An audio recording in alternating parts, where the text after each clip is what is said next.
모든 일이 다 그런 것은 아니지만 대부분의 일은 그 일에 적합한 자격이 필요합니다. 자격이란 말 자체의 뜻이 어떤 임무를 맡거나 일을 맡는 데에 있어서 필요한 조건이라는 뜻이죠. 일을 하는 데 필요한 조건 없이 일을 할 수가 없습니다. 우리가 흔히 무자격자라고 하면 이 말은 나쁜 말이죠. 아무리 일을 잘해도 자격 없는 사람이 일을 하는 것은 조심해야 합니다. 우리가 세상에서도 이 사실을 충분히 알 수 있습니다. 변호사와 같은 법률적인 일을 하려면 그에 관한 자격이 있어야 합니다. 의사, 간호사 등의 의료 분야에서 일을 하려면 자격이 있어야 합니다.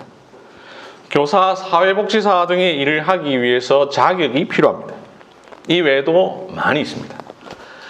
회사에서 직원을 모집할 때도 자격 조건이 있습니다. 그렇다면 교회의 직원은 어떻겠습니까? 교회의 직원인 목사, 장로, 집사 역시 마찬가지입니다. 자격이 필요합니다. 자격을 갖춘 사람이 그 일을 해야 합니다. 예를 들어 목사를 하기 위해서는 회심한 지 어느 정도 시간이 흘러야 하고 신앙이 진실해야 하며 성경을 많이 알아야 하고 가르치는 능력이 있어야 하며 행위가 복음에 적합해야 하고 대학 교육 이상을 반드시 받고 인문학을 비롯한 여러 학문적 소양이 있으며 총회가 직접 운영하는 신학대학원을 졸업해야 하고 신학 지식이 풍부해야 하며 강도사로서의 필수 기간을 마쳐야 하고 목사 고시에 합격해야 합니다. 설교자가 신앙도 좋고 언행도 참 바르고 좋은데 성경을 잘 모른다. 신학 지식이 부족하다. 다른 건 다 잘하는데 설교를 못한다. 그 사람은 빨리 다른 일을 알아보는 게 좋지요. 이렇게 자격은 중요합니다. 자격이 된다고 해서 다 할 수 있는 것은 아니지만 그렇다고 자격 없이는 결코 할 수가 없죠. 심지어 교인도 자격이 있습니다. 우리 교회헌법을 보겠습니다. 240쪽입니다.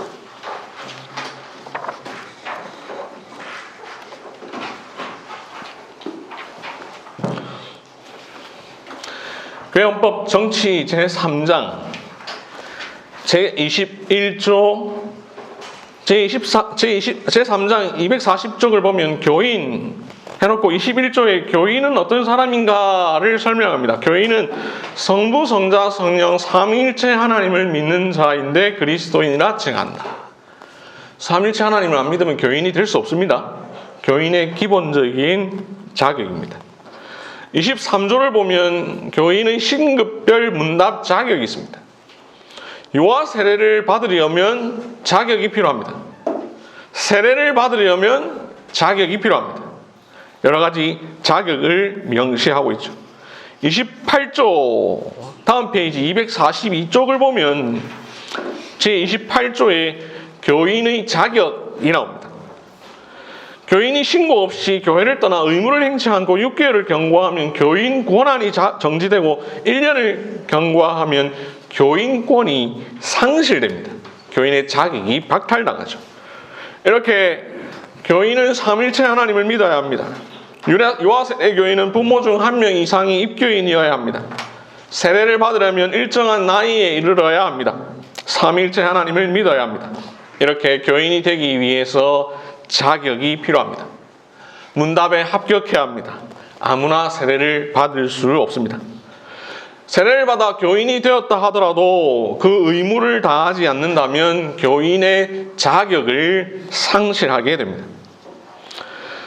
하물며 교인이 되는 것도 자격이 필요하다면 장로도 마찬가지입니다. 그냥 아무나 세워도 된다라고 생각하는 건 그야말로 교회의 세속화요, 직분의 명예화입니다. 특정한 교회를 언급해서 죄송하지만 여러분들이 아셔야 하기 때문에 말씀을 드립니다. 양화진에 있는 100주년 기념교회는 60세가 넘으면 모두 장로입니다. 호칭 장로라고 하죠. 60세 이상은 다 여러분 장로님 다 부릅니다.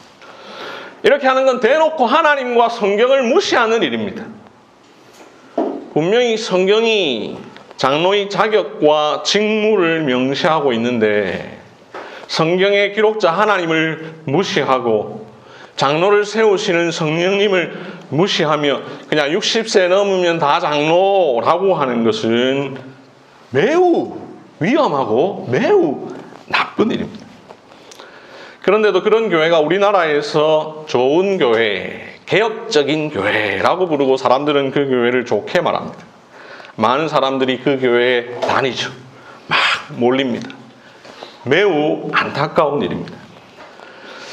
장로가 명예나 호칭에 불과하다면 우리는 차라리 우리 교회 청소년들이나 어린이들을 다 장로라고 부르는 게 더 좋을지 모르겠습니다. 그렇게 하면 오히려 한길교회는 100주년 기념교회보다도 더 좋은 교회, 더 겸손한 교회구나라고 다음 세대를 생각하는 교회라고 칭찬을 받을지 모르겠습니다. 우리말에 이런 말이 있습니다. 자리가 사람을 만든다. 자리가 사람을 만든다. 이런 사고가 교회에도 종종 들어옵니다. 그래서 장로감이 아니라도 장로로 세워놓으면 책임감 때문에 잘하게 되어 있다 이렇게 생각하는 사람들도 있습니다. 자리가 사람을 만든다라는 그 말 자체는 틀린 말이 아닙니다. 그러나 그 말을 모든 곳에 적용할 수 있는 것은 아니죠. 그 말을 장로의 자격에 적용해서는 안 됩니다. 왜냐하면 성경이 그렇게 말하지 않기 때문입니다. 뿐만 아니라 우리는 이런 말도 있다라는 사실을 기억해야 합니다. 자리가 사람을 망친다. 자리가 사람을 만들기도 하지만 자리가 사람을 망치기도 합니다. 직분과 관련해서는 자리가 사람을 교만하게 만들고 타락시킬 때가 훨씬 더 많습니다. 잘못된 목사가 교회를 망치는 일, 잘못된 장로가 교회를 망치는 일, 우리 주변에서 아주 쉽게 볼 수 있습니다. 완장을 채워놓으니 사람이 변하더라라는 말을 하는 경우도 있습니다.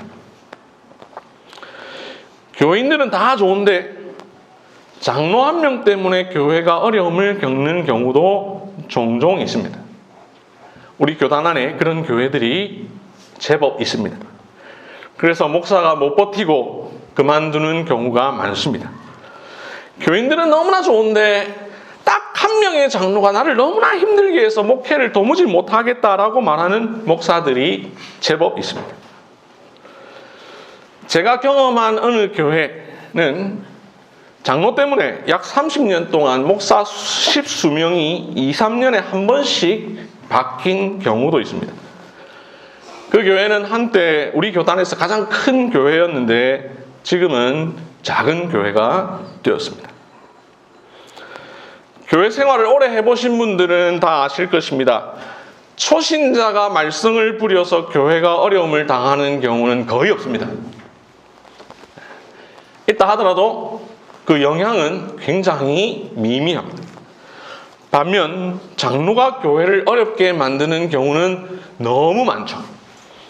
그러므로 그냥 누구든지 시켜놓으면 잘하지 않을까라는 생각은 장로만 아니라 교회의 모든 직분에 적용해서는 안 됩니다. 성경적이지 않죠.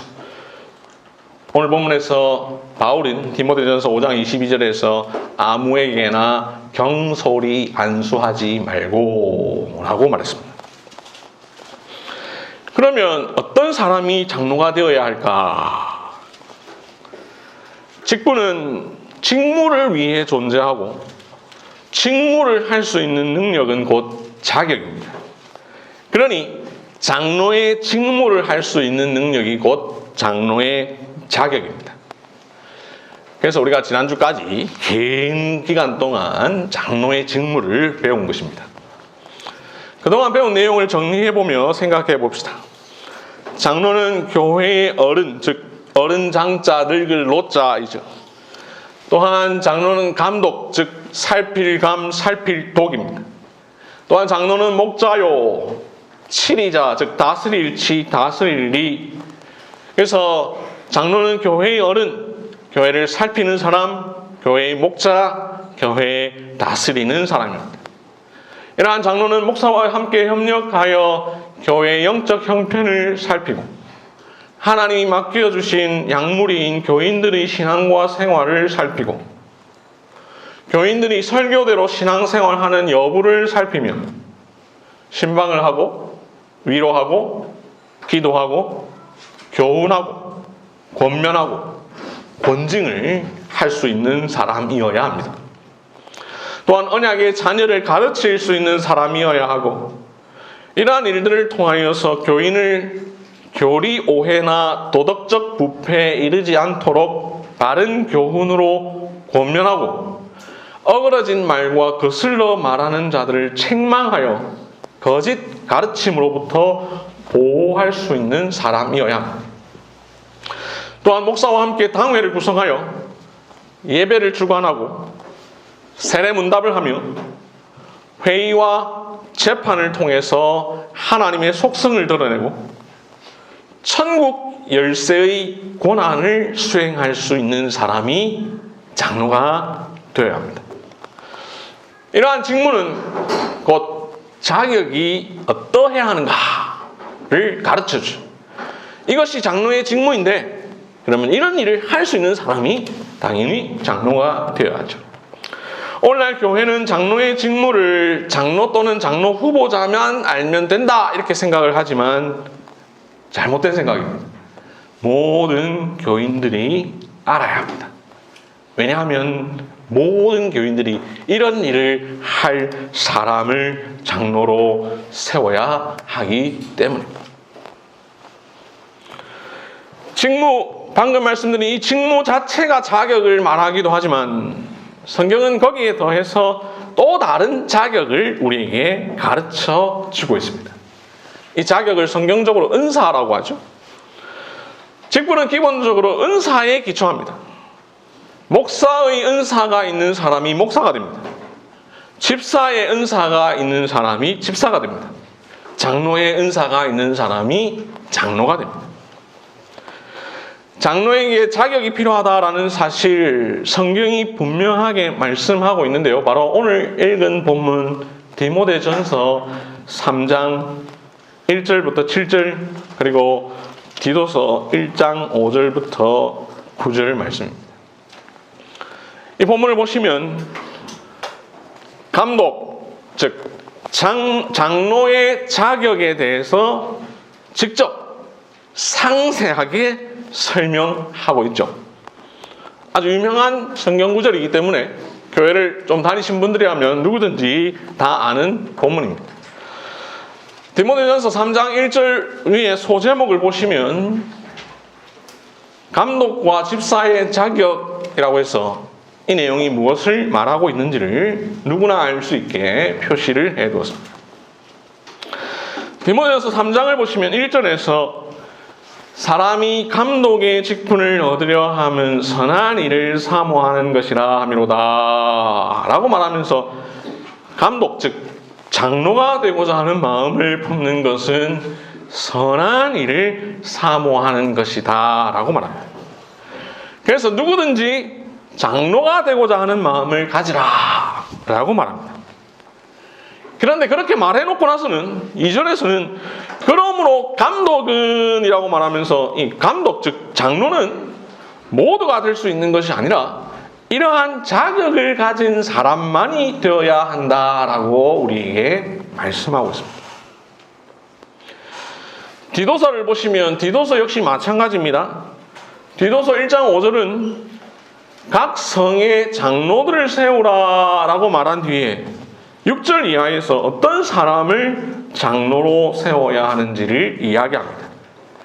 그러면서 7절에는 감독은 이라고 말함으로써 감독이 곧 장로라는 사실도 함께 말해주시고 그리고 장로는 어떤 사람이 되어야 하는지를 가르쳐줍니다. 성경은 이 두 구절을 통해서 장로가 될 사람이 갖추어야 할 자격을 우리 모두에게 알려주고 있습니다. 이렇게 장로의 자격을 성경이 기록해 두었는데도 불구하고 이걸 무시한다면 그건 하나님을 무시하는 것입니다.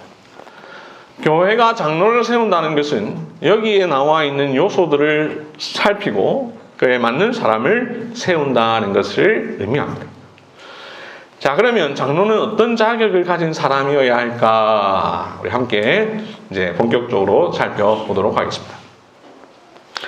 방금 말씀드린 이 두 구절, 여기에 상세하게 설명되어 있고, 이걸 보기 전에 먼저 기본을 말하는 내용을 보면 베드로전서 5장 3절입니다.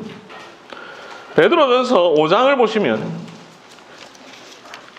1절에서 베드로는 자신이 곧 장로다라는 사실을 밝히면서 다른 장로들을 권면합니다. 그러면서 3절에서 이렇게 말하죠. 양무리의 본이 되라. 양무리의 본이 되라. 그렇습니다. 장로는 양무리의 모범이 되어야 합니다. 장로는 양무리인 교인들의 신앙과 생활을 살펴서 교훈하고 권면하고 위로하고 책망하고 권징을 해야 하는데, 자신이 본이 되지 않으면 소위 말해 영이 서지 않죠. 장로 자신이 본이 되지 않은 채 교인을 교훈하면 교인이 뭐라고 하겠습니까? 장로님부터 잘하시지 라고 속으로 말하겠죠. 겉으로는 잘 말 못합니다. 물론 장로도 한 사람의 죄인으로서 완벽할 수 없습니다. 그런 점은 교인들도 다 이해를 합니다. 하지만 최소한 양무리의 본이 되는 신앙과 생활을 갖추어야 합니다. 그래야 교인들이 따르게 되죠. 그래서 장로는 신앙과 생활에 있어서 본이 되어야 합니다. 먼저 주일 성수와 예배의 모범이 되어야 합니다. 장로가 주일에 결석을 일삼는다면 어떻게 되겠습니까? 장로가 오후 예배를 잘 안 드린다면 어떻게 되겠습니까?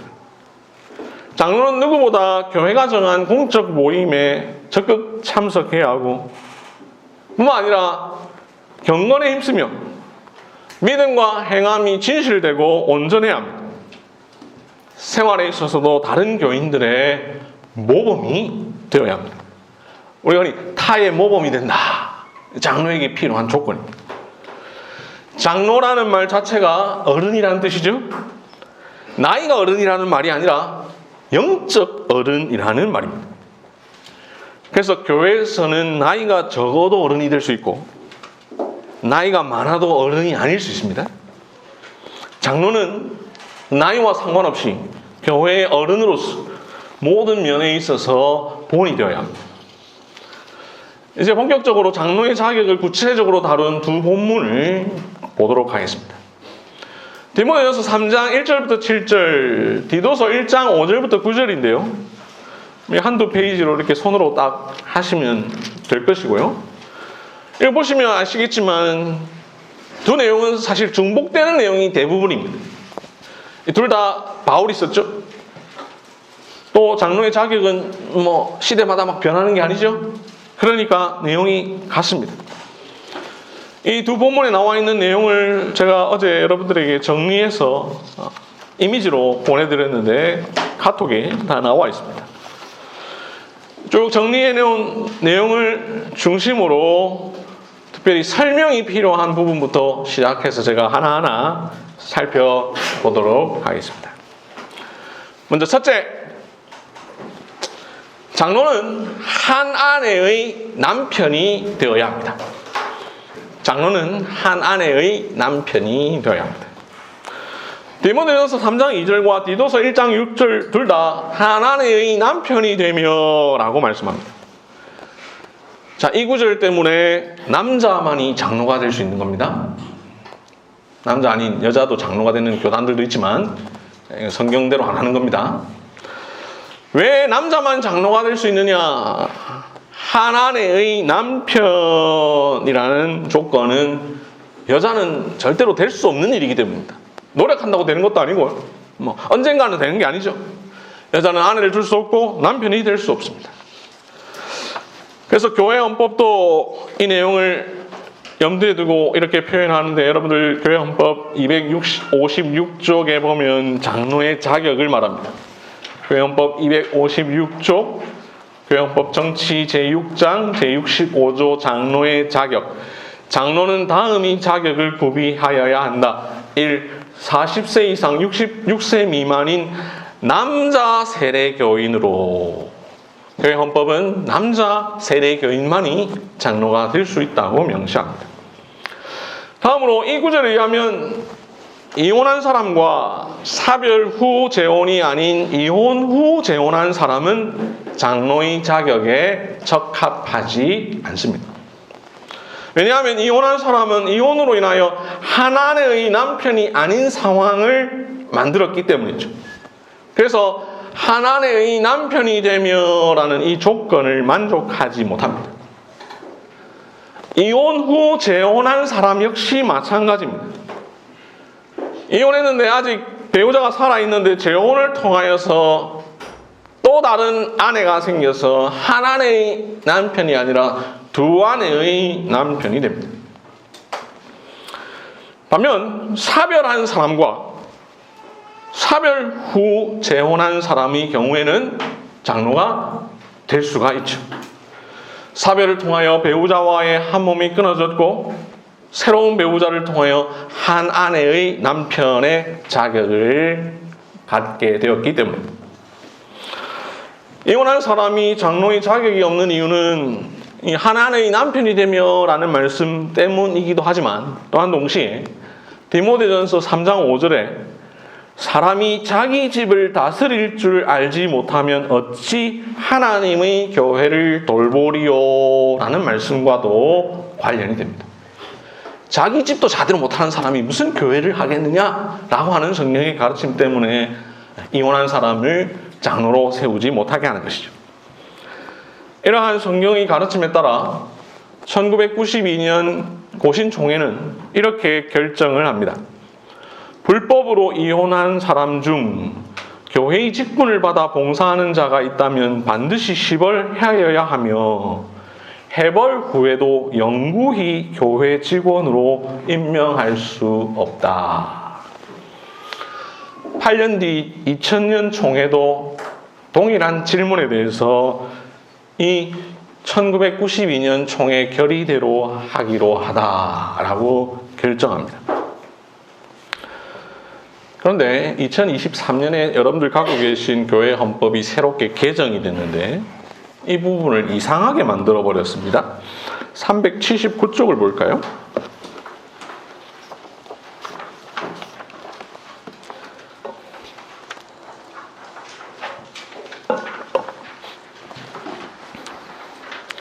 교회헌법 379쪽 교회헌법 시행세칙 4장 권징 제20조 이혼 및 윤리적 문제가 발생한 직분자에 대한 처리 총회가 규정한 불법 이혼자에 대하여서는 정상에 따라 시벌을 하고 해벌 후에는 그 직분에 복직시킬 수 있으나 분명 총회는 1992년과 2000년도에 불법으로 이혼한 사람은 영구히 교회 직원으로 임명할 수 없다라고 해놓고는 갑자기 2023년부터 바꿔버렸습니다.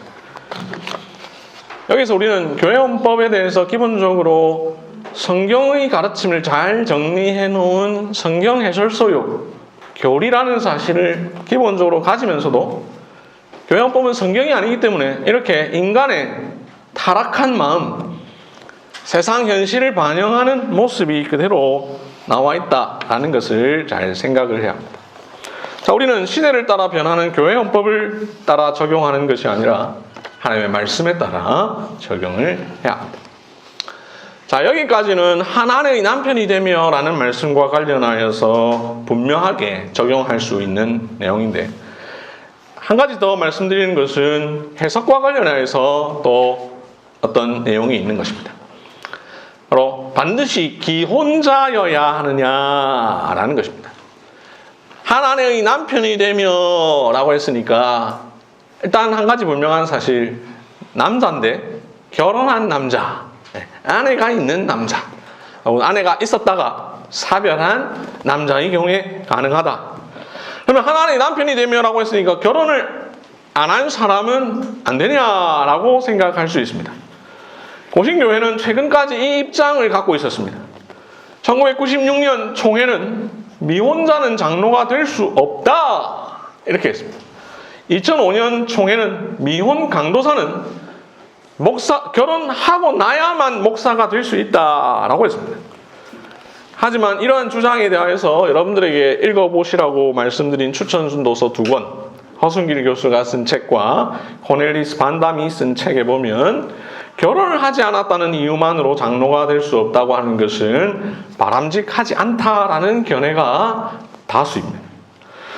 우리 고신교회는 2023년에 헌법을 개정하면서 이 부분을 또 바꿨습니다. 369쪽을 봅시다.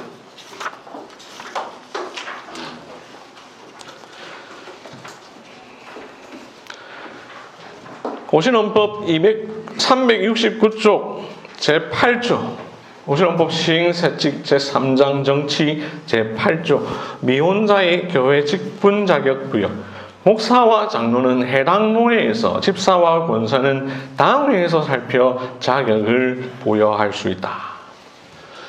이렇게 바꾼 것은 다행한 일이면서도 한편으로 또 안타까운 것은 그동안 수십 년 동안 미혼자에게 직원의 자격을 부여하지 않고 있다가 이렇게 이제 부여하기로 했다면 뭔가 이유가 있어야 되는데 그 이유가 무엇인지를 밝히지 않았다는 것입니다.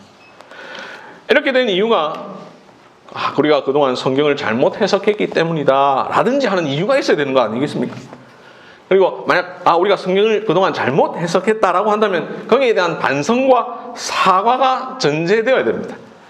그러나 아무런 총의 결의나 설명 없이 교회 헌법을 바꿨습니다. 아마도 이렇게 바꾼 이유가 성경 해석을 다시 제대로 해서가 아니라 오늘날 미혼자가 많아진 교회 현실을 그냥 고려해서 넣은 것으로 보입니다. 참고로 합동 측은 2010년까지 미혼자가 장로가 될 수 없었는데 2011년부터 미혼자에게 장로의 자격을 부여하고 있습니다. 우리는 이렇게 변화하는 교회 헌법 거기에 의존하기보다 하나님 말씀에 근거하여서 회중이 잘 판단하여서 투표를 통하여서 결정하도록 해야 합니다. 두 번째 장로의 조건. 장로는 자기 집을 잘 다스리는 사람이어야 합니다. 장로는 자기 집을 잘 다스리는 사람이어야 합니다. 디모데전서 3장 4절 5절 자기 집을 잘 다스려 자녀들로 모든 공손함으로 복종하게 하는 자라야 할지며 사람이 자기 집을 다스릴 줄 알지 못하면 어찌 하나님의 교회를 돌보리요 라고 하죠. 디도서 1장 6절은 방탕하다는 비난을 받거나 불순종하는 일이 없는 믿는 자녀를 둔 자라야 할지라 라고 말씀합니다. 이걸 우리 교회 헌법은 이렇게 설명을 하는데요. 256쪽에 보시면 장로의 자격이 나오죠. 256쪽 제65조 장로의 자격 5항을 보시면 이렇게 말을 합니다. 자기 집을 잘 다스리는 자. 자기 집을 잘 다스리는 자. 바로 오늘 읽은 본문 말씀에 근거한 내용입니다. 다스리는 장로는 교회를 다스리는 사람이죠. 교회를 다스린다는 말은 교회를 돌본다는 말이죠. 성경은 교회를 가리켜 하나님의 집이다라고 표현하죠. 실제로 교회는 여러 믿음의 가정들이 모여서 하나의 공동체를 이루고 있으니 교회는 일종의 대가족입니다. 집이죠. 그러면 장로는 먼저 자기 집을 가장으로서 잘 다스려야 합니다. 작은 집인 자기 집을 잘 다스릴 줄 아는 사람이 비로소 이 큰 집인 교회를 다스릴 수가 있는 것이죠. 그래서 사람이 자기 집을 다스릴 줄 알지 못하면 어찌 하나님의 교회를 돌보리요 라고 말을 합니다. 여기 자기 집을 돌본다라고 할 때 기본적으로 자녀를 말합니다. 자녀를 신앙으로 잘 가르치고 인도해야 하죠. 자기 집을 잘 다스려 자녀들로 모든 공손함으로 복종하게 하는 자라야 할지며 라고 말을 했죠. 방탕하다는 비난을 받거나 불순종하는 일이 없는 믿는 자녀를 둔 자라야 할지며 라고 했죠. 자녀가 불신자라면 장로의 자격이 없습니다. 자기 자녀를 믿음으로 양육하지 못하는 사람이 교회에서 언약의 자녀를 믿음으로 양육할 수 없죠. 자기 자녀를 복종케 하지 못하는 사람이 교인들을 말씀으로 다스릴 수가 없죠. 나아가 배우자 역시 마찬가지입니다. 배우자에 대해서는 여기에서 직접 언급하지는 않지만 자기 집을 잘 다스려라는 말 속에 이미 담겨져 있고, 에베소서 5장 23절을 보면 남편은 아내의 머리죠. 남편은 아내를 다스려야 됩니다. 자기 아내를 잘 다스리지 못하는 사람, 자기 집을 잘 다스리지 못하는 사람이요 하나님의 교회를 다스릴 수 없습니다. 이런 점에서 배우자가 불신자일 경우에도 당연히 안 되고, 배우자가 다른 교회를 다니는 경우에도 마찬가지입니다.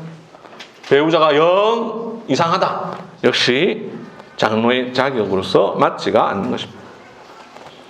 이 내용 디모데전서 3장 12절을 보시면 장로만 아니라 집사에게도 동일하게 요구되는 자격임을 알 수 있습니다. 방금 살펴본 이 첫 번째, 두 번째, 한 아내의 남편이 되며 자기 집을 잘 다스려야 된다. 이 자격은 우리에게 무엇을 말하느냐? 간단하게 말하면 장로는 결혼과 가정생활에 있어서 모범이 되어야 된다. 이런 말로 줄일 수가 있습니다. 세 번째, 장로는 가르치기를 잘해야 합니다. 장로는 가르치기를 잘해야 됩니다. 디모데전서 3장 2절, 가르치기를 잘하며 라고 말하죠. 디모데전서 3장이 말하는 장로는 7위 장로만 아니라 가르치는 장로인 목사도 포함하죠. 그래서 이 디모데전서 3장, 디도서 1장에 나오는 장로의 자격은 목사의 자격이기도 하죠. 목사와 장로는 자격이 사실 같습니다. 특별히 여기 가르치기를 잘하며 라는 말은 우선적으로 가르치는 장로에게 요구되는 자격입니다. 목사는 가르치는 일을 잘해야 되죠. 목사의 주요 업무이기 때문입니다. 그렇다고 해서 다스리는 장로는 가르치는 일을 잘 못해도 된다, 이 말은 아닙니다. 장로도 잘 가르쳐야 됩니다. 장로도 가르치는 일을 합니다. 장로가 맡은 다스림이라고 하는 행위는 모두 다 가르침의 일부분이죠. 장로는 가르침으로 다스립니다. 장로가 하는 일 중 교훈, 책망, 권면, 권징은 모두 말씀으로 가르치는 것입니다. 교인을 교리 오해와 도덕적 부패에 이르지 않도록 바른 교훈으로 권면하는 것, 어그러진 말과 거슬러 말하는 자들을 책망하는 것, 거짓 가르침으로부터 교회를 보호하는 것, 모두 말씀으로 가르치는 일이죠. 언약의 자녀를 가르치는 일 역시 말씀으로 가르치는 일입니다. 그러므로 장로도 역시 가르치기를 잘해야 합니다. 가르친다는 것은 다른 것으로 하는 게 아니죠. 말씀으로 합니다. 그렇기 때문에 가르치기를 잘하며 라는 말 속에는 성경과 교리를 잘 알아야 된다라는 말이 포함되어 있습니다. 물론 장로가 가르치는 장로인 목사만큼, 목사의 수준만큼 하기는 어렵죠. 그렇다 하더라도 목사와 함께 교인들을 가르쳐야 하므로 가르치는 일을 할 수 있을 정도로 성경과 교리를 알아야 합니다. 성경과 교리를 알아야 교인들을 교훈하고 권면하고 책망할 수가 있죠.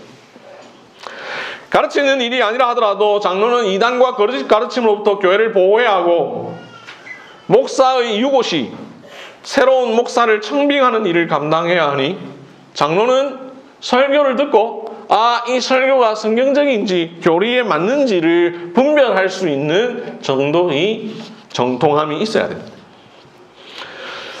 이전에 설교하면서 말씀드린 적이 있는데요. 장로로 선출되고 나면 무조건 장로가 바로 되는 게 아니라 일정한 기간의 교육을 받고 노회에서 장로 고시를 치릅니다.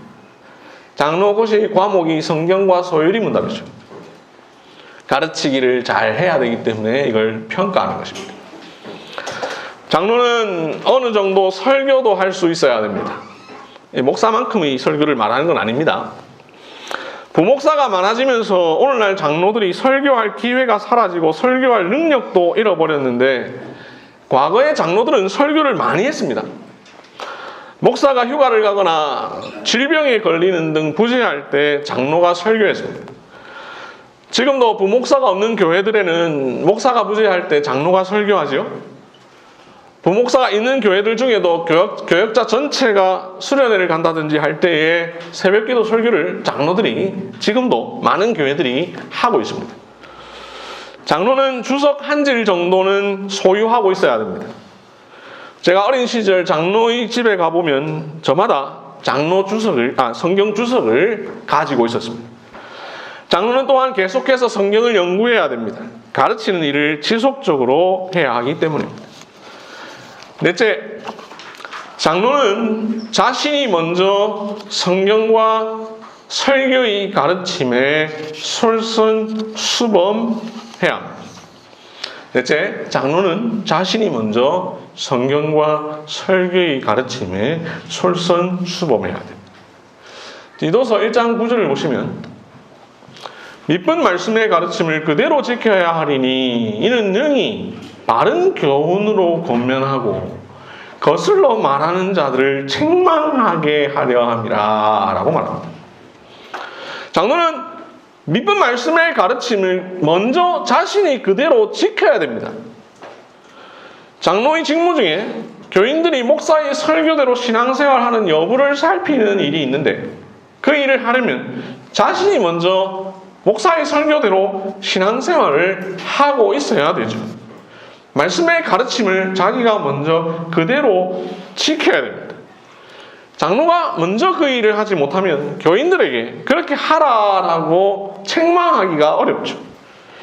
그래서 장로는 강단에서 선포하는 설교를 잘 이해하고 그 말씀을 자신의 삶에 적용하는 데 있어서 본이 되어야 합니다.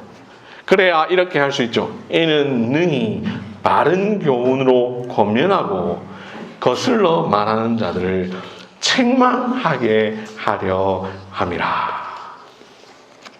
교인들이 설교대로 신앙생활을 하지 않을 때 바른 교훈으로 권면해야 됩니다. 설교대로 말하지 않고 거슬러 말하는 자, 즉 설교와 반대되는 주장을 하는 사람이 있다면 그들을 장로가 책망해야 됩니다. 다섯 번째, 장로는 책망할 것이 없어야 합니다. 장로는 책망할 것이 없어야 됩니다. 디모데전서 3장과 디도서 1장은 장로의 자격을 설명하면서 제일 먼저 이 말로 시작하죠. 감독은 책망할 것이 없으며. 장로의 해야 될 일 중 하나가 책망이라고 했습니다. 방금 봤던 디도서 1장 9절에 권면하고 거슬러 말하는 자들 책망하게 하려 함이라 라고 했습니다. 자신이 책망해야 되는데 자신이 책망받을 것이 있으면 안 되겠죠. 장로의 가장 기본적이고 중요한 직무는 교인의 신앙과 생활을 살피는 일입니다. 그러므로 신앙과 생활에 있어서 책망할 것이 없어야 합니다.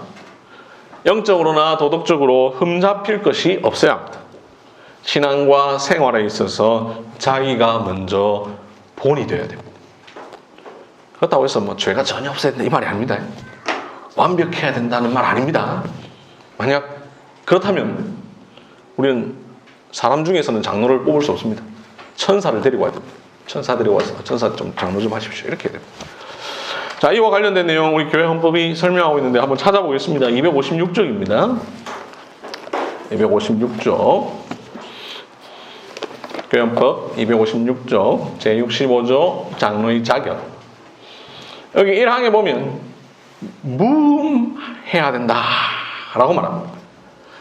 2항에 보면 신앙과 행위가 복음적이고 본이 되어야 된다라고 말합니다. 4항에 보면 공적, 사적 생활에 부끄러울 것이 없어야 된다라고 말하죠. 여기 특별히 1항에 이 무음하게 이 말이 우리 한자를 잘 안 쓰는 세대에게 어려울 수 있는데 쉬운 한자입니다. 없을 무자. 부족할 흠자. 우리가 말하는 흠이다 라고 할 때 그 흠입니다. 그래서 무음이라는 말은 흠이 없다라는 말이죠. 이 말은 교리와 생활에 있어서 문제가 없다라는 뜻입니다. 오늘 본문에 나와 있는 책망할 것이 없으며 라고 하는 blameless 라고 하는 흠이 없으며 라는 말입니다. 실제로 세번역 성경은 이 책망할 것이 없으며 라는 말을 흠잡을 데가 없으며 라고 번역했습니다. 장로가 될 사람은 신앙과 행위가 보험적이고 본이 되어야 합니다. 공적, 사적 생활에 부끄러움이 없어야 합니다. 무흠해야 합니다. 이 무흠이라는 표현은 특별히 교회 헌법에 관한 내용과 관련되는데 좀 앞에 넘겨서 245쪽을 보십시오. 교회 헌법 245쪽 교회 헌법 정치 제4장 교회 직원 제38조 무흠의 규정 1항 무음의 한계라는 말을 보시면 무음이라 함은 권징에서 7회가 정하는 시벌 중 정직 이상의 책벌을 받은 사실이 없거나 국법에 의하여 금고 이상의 처벌을 받은 사실이 없는 것을 의미한다. 여기 말한 대로 완전 흠이 없는 그 사람을 말하는 게 아니고 정직 이상의 벌을 받는 일이 없어야 된다. 이거죠. 정직 이상이라는 건 굉장히 높은 벌입니다. 정직, 면직, 수찬정지, 출교. 그래서 이 밑에에도 권징이 있는데 견책이나 근신과 같은 벌을 받은 것은 해당이 되지 않는 겁니다. 그 정도 벌은 그냥 괜찮다라는 것입니다. 그리고 또 단서를 우리가 앞에 본 장로의 자격에 보면 무음하게 7년을 경과한 자라는 표현이 나오죠. 이 말은 7년 전에는 괜찮다는 겁니다. 7년 전에 있었던 죄에 대해서는 괜찮다. 7년 지났는데 이 지난 기간 동안 다 다르게 되었으니 괜찮다라는 겁니다. 여기에 바로 용서의 복음이 담겨 있습니다. 복음은 용서의 복음입니다. 어떤 죄를 지었는데 회개하고 그래서 해벌받아서 7년이 지나면 장로가 될 수가 있습니다. 참으로도 예수 믿기 전에 어떤 일이 있었는가 그건 중요하지 않습니다. 예수를 믿음으로 모든 죄를 회개했는데 예수 믿기 전에 지은 죄에 대해서 우리가 말을 할 수가 없죠. 근데 예수 믿은 지 어제다 이러면 안 되죠. 7년이 지나요. 예수 믿고 7년이 지난 사람은 다 괜찮은 것입니다. 여기까지 하고 나머지는 오후 시간에 하도록 하겠습니다.